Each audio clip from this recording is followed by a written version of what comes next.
Hello friend, સ્વાગત છે તમારું મારા કિચનમાં। આજે હું તમારી સાથે શેર કરીશ ગરમીમાં જો કંઈ એક વસ્તુ દિલને ઠંડક કરી દે તો તે છે સુરતી કોલ્ડ કોકો। ઘણા લોકોને લાગે છે આ માત્ર એક ચોકલેટ મિલ્ક છે, પરંતુ હકીકતમાં કોલ્ડ કોકોનો એકદમ અલગ જ ટેસ્ટ છે। ઘણું થીક, ક્રીમી અને ઉપરથી આઈસ્ક્રીમ અથવા તો ચોકલેટ એડ કરીને એકવાર પીવો તો ફરીવાર પીવાની ઈચ્છા થાય।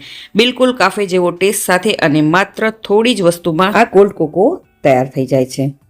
ચાલો રેસીપી શરૂ કરીએ। સુરતી કોલ્ડ કોકો બનાવવા માટે સૌથી પહેલા મીડિયમ ગેસની ફ્લેમ પર આપણે કડાઈ રાખીશું અને તેમાં અહીં લઈશું 500 ગ્રામ જેટલું દૂધ। અહીં દૂધ આપણે કાચું જ લેવાનું છે, ગરમ કરેલું દૂધ આપણે નથી લેવાનું અને દૂધ અહીં ફૂલ ફેટવાળું જ લેવાનું છે।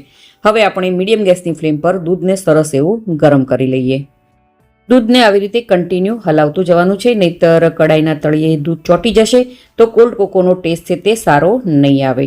દૂધમાં સરસ એવો એક ઉભરો આવી જાય ત્યાં સુધી આપણે દૂધને ઉકાળવાનું છે।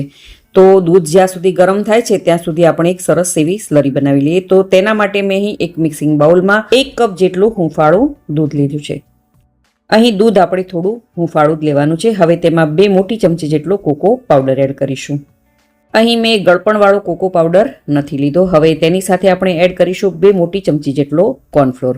અહીં કોલ્ડ કોકો અને કોર્નફ્લોરનું માપ છે તે એક સરખું રાખવાનું છે। હવે આપણે આવી રીતનું એક વિસ્કર લઈશું અને તેને કન્ટિન્યુ આવી રીતે હલાવતા જઈશું, તેથી એક પણ ગાંઠો ન રહે। જો તમારી પાસે વિસ્કર ના હોય તો તમે આની અંદર બ્લેન્ડર પણ ફેરવી શકો છો।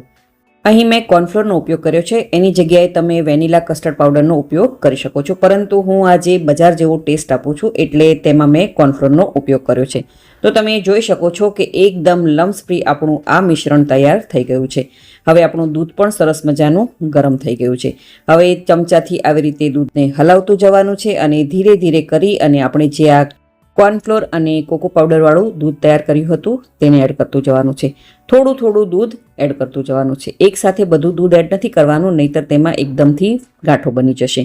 તો તમે જોઈ શકો છો કે મેં દૂધ થોડું થોડું એડ કર્યું છે। હવે મીડિયમ ગેસની ફ્લેમ પર આપણે આ દૂધને આવી રીતે કન્ટિન્યુ હલાવતું જવાનું છે। 2 મિનિટ સુધી જ આ દૂધને આપણે આવી રીતે ઉકળવા દેવાનું છે અને 2 મિનિટની અંદર જ આ દૂધ છે તે થોડું ઘાટું થઈ જશે। હવે ગેસની ફ્લેમ આપણે લો પર કરી દઈશું। ત્યારબાદ આપણે તેમાં એડ કરીશું 4 મોટી ચમચી જેટલી ખાંડ। અહીં તમને ગળપણ કેટલું જોવે છે તે તમારા ટેસ્ટ પ્રમાણે ખાંડનું પ્રમાણ વધારે કે ઓછું કરી શકો છો। હવે ફરીથી એકવાર આપણે સરસ એવું મિક્સ કરી દઈએ અને ગેસની ફ્લેમ આપણે અત્યારે મીડિયમ પર કરી દઈએ। તો તમે જોઈ શકો છો કે દૂધ સરસ એવું ઘાટું થઈ ગયું છે। હવે મેં અહીં ચોકલેટ લીધી છે, તે 1 મોટી ચમચી જેટલી લીધી છે। અહીં મેં ડેરી મિલ્ક ચોકલેટનો ઉપયોગ કર્યો છે, તમે કોઈ પણ પ્રકારની ચોકલેટનો ઉપયોગ અહીં કરી શકો છો। હવે ચોકલેટને સરસ એવી આપણે આ દૂધની અંદર મિક્સ કરી લઈએ અને એક વાતનું તમારે ખાસ ધ્યાન રાખવાનું કે કન્ટિન્યુ આવી રીતે દૂધને હલાવતું જવાનું છે, નહીંતર ચોકલેટ આપણે જે એડ કરી છે તે નીચે તળિયે બેસી જશે।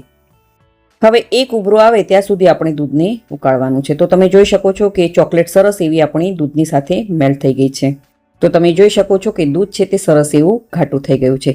હવે આ પોઈન્ટ ઉપર આપણે ગેસની ફ્લેમને બંધ કરી દઈશું અને તેને 15 થી 20 મિનિટ સુધી ઠંડુ થવા માટે રાખી દેવાનું। જો અહીં ગાંઠોનો ભાગ રહી જાય કોલ્ડ કોકોમાં તો તમારે હેન્ડ બ્લેન્ડર અથવા તો મિક્સરનો ઉપયોગ કરી તેને સ્મૂથ બનાવી લેવાનું। તો લગભગ 15 મિનિટ જેટલો સમય થઈ ગયો છે। હવે આપણે કોલ્ડ કોકોને સર્વ કરી લઈએ। તો અહીં આ માપ પ્રમાણે મેં 2 ગ્લાસ જેટલો કોલ્ડ કોકો બનાવ્યો છે। તો હવે બંને ગ્લાસની અંદર બરફના આપણે ટુકડા એડ કરીશું। ત્યારબાદ આપણે તેમાં એડ કરીશું કોલ્ડ કોકો જે આપણે બનાવીને રેડી કર્યું છે। તો તમે જોઈ શકો છો કે કોલ્ડ કોકોનો કલર અને થિકનેસ એકદમ પરફેક્ટ આવી છે। અહીં જો તમારે કોલ્ડ કોકોને ફ્રીઝમાં એકદમ ચિલ્ડ કરીને યુઝ કરવું હોય તો પણ કરી શકો છો અને બરફને સ્કીપ કરવો હોય તો પણ કરી શકો છો। તો તમે જોઈ શકો છો કે બંને ગ્લાસમાં મેં કોલ્ડ કોકોને સર્વ કરી લીધું છે। હવે મેં અહીં ચોકલેટ લીધી છે જેને મેં ખમણી અને તૈયાર કરી રાખી હતી। તો અહીં આ ચોકલેટ પણ મેં ડેરી મિલ્ક લીધી છે અને બંને ગ્લાસમાં આવી રીતે ચોકલેટને એડ કરી શકો છો। અહીં તમે ચોકલેટ આઈસ્ક્રીમનો પણ ઉપયોગ કરી શકો છો। તો છે ને બનાવો એકદમ સહેલો આ કોલ્ડ કોકો। તો તમે આ રેસીપી જરૂરથી ટ્રાય કરજો। જો તમને મારી આજની આ રેસીપી ગમી હોય તો વિડીયોને લાઇક કરજો અને વધારેમાં વધારે શેર કરજો અને મારી ચેનલને જરૂરથી સબસ્ક્રાઈબ કરજો। તો ફરી મળીએ એક નવી રેસીપી સાથે।